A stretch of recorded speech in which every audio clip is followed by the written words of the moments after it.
Yeah, Dia is a simple girl who starts modeling, acting, and hosting too. So it's been 2 years that I am in this field. 2015, I start my acting career and my hosting career and modeling career. Start तो एक बड़ा अजीब सा वाक़या है मेरे साथ जो हुआ था। मुझे बिल्कुल भी नहीं पता था कि मैं मॉडल बनूँगी या एक्टिंग करियर में आऊँगी। बेसिकली जब मैं जो मेरा MBA था, मेरी स्टडी थी, मैंने वो जब फिनिश की तो मेरी जॉब स्टार्ट हो गई थी। तो उसी ड्यूरेशन में मुझे बड़ा शौक होता था अपनी सेल्फीज अपलोड करने का फ्रेंड्स के साथ। तो किसी ने अच्छा ब्रांड था, उनका नाम शायद मैं अभी नहीं शो कर सकती, मे बी ड्यू टू के आप लोग के प्रोग्राम में।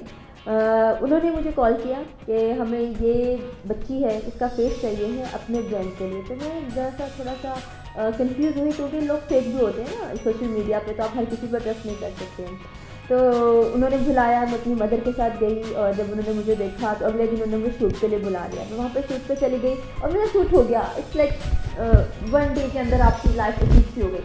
मैं सोच रही थी कि यार ऐसा होता नहीं है, लेकिन सडनली मेडिकल्स भी होते हैं, वो हो गया। उसके बाद फैशन शो किया, उसके बाद लाइफ स्टार्ट हो गई। मतलब बिल्कुल कुछ सोचा नहीं था, कोई माइंड में नहीं था, अचानक से हो गया। Yeah, there are many interesting things which happens during my career, क्योंकि सबसे जो लेटेस्ट और सबसे जो थोड़ा सा अजीब सा मुझे लगा जब मैं मिस एशिया पैसिफिक के लिए सिलेक्ट हुई, तो आई सेड कि अल्लाह पाक, पाकिस्तान में इतनी अच्छी लड़कियां हैं, इतनी अच्छी मॉडल्स हैं, why should I. So it's very difficult for me to understanding कि मैं इस चीज़ के लिए सिलेक्ट हुई हूँ। और 2 दिन तक मुझे बिल्कुल भी यकीन नहीं रहा, मैंने किसी को बताया भी नहीं कि मुझे इन्विटेशन लेटर आ गया है और मैं सिलेक्ट हो गई हूँ और मिस एशिया के लिए जाने वाली हूँ। 2 दिन तक मैं सोचती रही कि वाकई में मैं ही नहीं हूँ। मैंने उनको रिप्लाई भी किया, sir are you sure is it me? Of course is it you. और सबसे बड़े मज़े की बात, हमारी फ़्लाइट थी यहाँ से पाकिस्तान से अबू धाबी की, और अबू धाबी से हमारे आगे ट्रांजिट फ़्लाइट थी फ़िलिपीन की। तो जब मैं अबू धाबी की, हमारे पास 4 आवर्स का स्टे था अबू धाबी की फ़्लाइट से। जब हम लोगों ने फ़िलिपीन पे फ़्लाइट पे नेक्स्ट फ़्लाइट लेनी थी फ़िलिपीन के लिए, तो मैं इतनी खुश थी, इतनी एक्साइटेड थी कि मैं एलिवेटर पर उल्टा चलना शुरू हो गई। I just carry out my bag, और एलिवेटर जो जा रहा है वो इधर को आ रहा था और मुझे आगे को जाना था, और मैं बिल्कुल उसके ऑपोजिट चल रही थी। जब मैं आधे एलिवेटर पर पहुंची तो सारे लोग मुझे देख रहे हैं। दैट आई रियलाइज जब मैंने सोचा कि मैंने बाहर काम करना है, तो मैंने इनको कांटेक्ट किया। मैंने सोनिया से बोला कि क्योंकि सोनिया जो है फ्रेंचाइज रखती हैं, फ्रेंचाइज को ऑन करती हैं मिस पाकिस्तान वर्ल्ड की, ठीक है। तो उनके कॉन्टेक्ट में वो बाहर ज़्यादातर जितने भी आपके ब्यूटी पेजेंट्स हो रहे होते हैं इंटरनेशनल लेवल पे, जिससे आसिफ पाकिस्तान कोई लड़की नहीं जा सकती है जो पाकिस्तान में रहती हो। तो it's very tough for me कि मेरा ये सिलेक्ट करना और मेरा ये डिसीजन लेना कि I have to go to participate at international level. मैंने उनसे बात की, उन्होंने कहा दिया ठीक है हम आपका प्रोफाइल उनको भिजवा देती हैं, लेकिन ये उनके हद पे है कि वो आपको सेलेक्ट करें या ना करें, हम लोग कुछ नहीं कर सकते। मेरा प्रोफाइल जाना था, मेरा प्रोफाइल गया और मैं सिलेक्ट हो गई। मैंने जिस तरह से आपको बताया कि मुझे यकीन नहीं था कि मैं सिलेक्ट हो जाऊँगी। मुझे पाकिस्तान की पहली लड़की हूँ जो मिस एशिया पैसिफिक के लिए गई हूँ।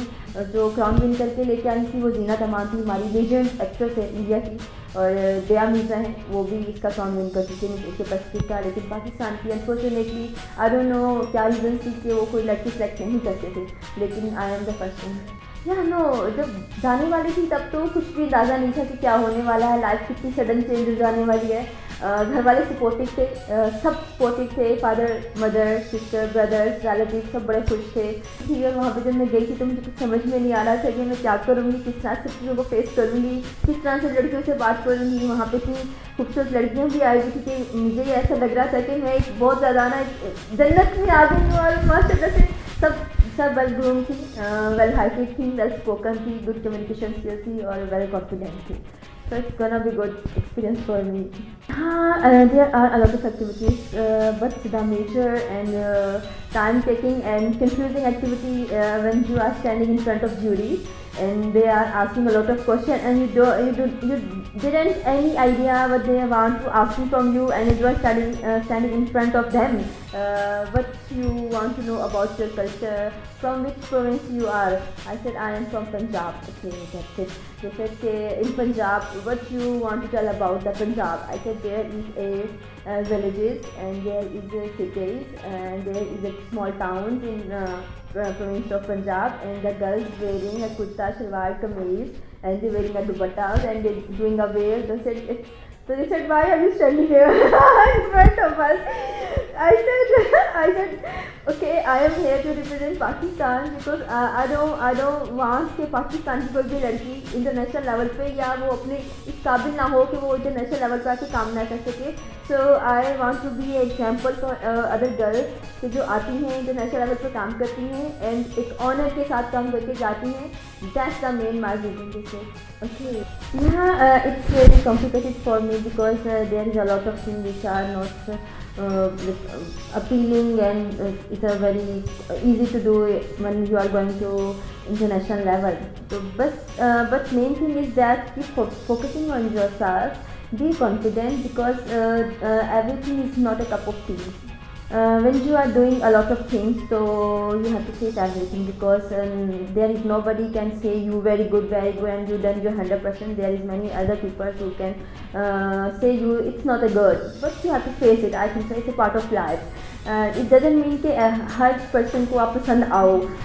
Actually ये कहना चाहूँगी कि Miss Rich is our national competition. So I don't know कि what their selection process. But it's okay अगर उन्होंने किसी चीज़ को सोचा होगा और मे बी उनकी एक टर्म्स होती हैं जिसकी अकॉर्डिंग वो देख रहे होते हैं कि लड़की सूटेबल नहीं है. But it's okay for me if I am going to international level. That's why it's give me a courage कि पाकिस्तान के लोग जो हैं अगर किसी चीज़ को एक्सेप्ट नहीं भी करें तो आप इट्स ओके. मतलब अब मुझे कुछ इस तरह से बॉदर फील नहीं हुआ, मुझे बुरा फील नहीं हुआ. मैंने कहा इट्स ओके. लाइफ बहुत सारे चांसेस देती है, लाइफ आपको आजमाती भी है. So it's okay for me. I want to say no one affected me because I'm not. You can say that I'm not married and I don't have with any relation with any boy still in my life because I am very. You can say कि mother की जो अच्छी बेटी नहीं होती उस type की हूँ. You can say कि मदर को कभी नाराज़ नहीं करना. अगर इस फील्ड में हूँ तो I want to do my best. ओह मैं तो बहुत गंदी रहने वाली बंदी हूँ यार. मैं नहीं, मुझे तैयार होना बिल्कुल अच्छा नहीं लगता है. जब मुझे आने के लिए भी तैयार होना पड़ता है तो मुझे अजाब लग रहा होता है. लोगों को ये लगता है कि हमें तैयार होना बहुत पसंद है, तो नहीं है, मुझे बिल्कुल नहीं है. मैं सुबह सिंपल सा सिर्फ एक फेस वॉश करके हल्का सा ग्लोव्स लगा के लिपस्टिक ये रखना पसंद करती हूँ. और जब कहीं बाहर जाती हूँ तो मेरी यही कोशिश होती है कि हल्का सा आपने पोनीटेल कर लो या अपने बालों को लूज कर लो. That's it. जीन्स और टॉप पहनो. That's it. और इसके अलावा बिल्कुल मेकअप ओरिएंटेड लड़की नहीं हूँ. बड़े बड़े लशीज लगाने हैं और मेकअप लगाना है. I hate makeup to.